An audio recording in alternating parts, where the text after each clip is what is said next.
लग्नाचे आमिष दाखवून तरुणीची फसवणूक, आरोपीवर गुन्हा दाखल। मूर्तिजापूर तालुक्यातील खरबढोरे गावात एका महिलेची फसवणूक केल्याचा धक्कादायक प्रकार उघडकीस आला आहे। लग्नाचे आमिष दाखवून प्रेमसंबंध प्रस्थापित करून वारंवार शारीरिक संबंध ठेवले आणि नंतर लग्नास नकार देत जीवे मारण्याची धमकी दिल्याप्रकरणी मंगेश भानुदास भगत वय 35 राहणार खरबढोरे याच्याविरुद्ध गुन्हा दाखल करण्यात आला आहे।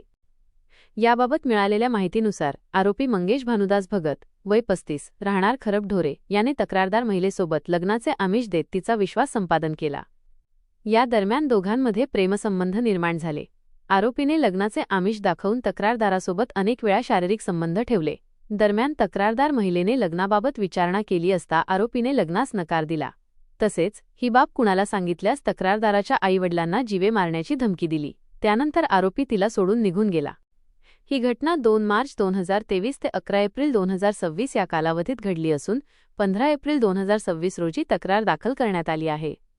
या प्रकरणी पोलिसांनी BNS कलम 69-64-2 म 351-2 अन्वये गुन्हा नोंदवून पुढील तपास ग्रामीण पोलीस करत आहे।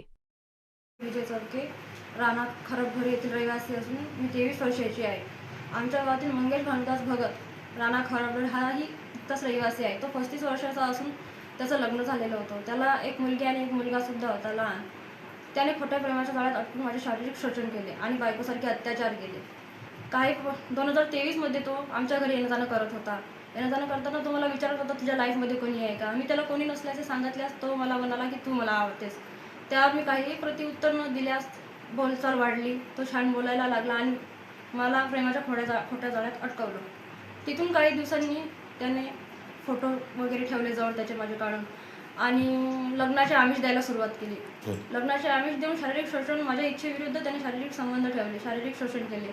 आणि ज्यावेळेस मला लग्नाला स्थळ यायला लागले मी त्याला समजावून सांगितलं की आता मी माझ्या आईवडिलांच्या मनानं लग्न करतो। तर तो मला धमक्या दिल्या की बा नाही असं करू नको, असं केल्यास मी तुझे फोटो व्हायरल करतो, तुझं लग्न होऊ देत नाही आणि मीच तुझ्याशी लग्न करतो। लग्नाचे आमिष दिले, मी सर्व ठीक करतो, तुझ्या नावानं वावर प्लॉट घेऊ, आपण मी फॅमिली सोडतो, आपण कुठे दूर राहू असं बोलला। आणि असं बोलून तो मला घरून पळून घेऊन गेला।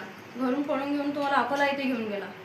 अकोला येथे ठेवलं 3 महिने। 3 महिने तिथं ठेवून मी त्याला विचारले की बा आपण लग्न करू। तो त्या गोष्टीला टाळाटाळ करत गेला आणि माझ्या इच्छेविरुद्ध शारीरिक शोषण माझे करत गेला। माझ्यावर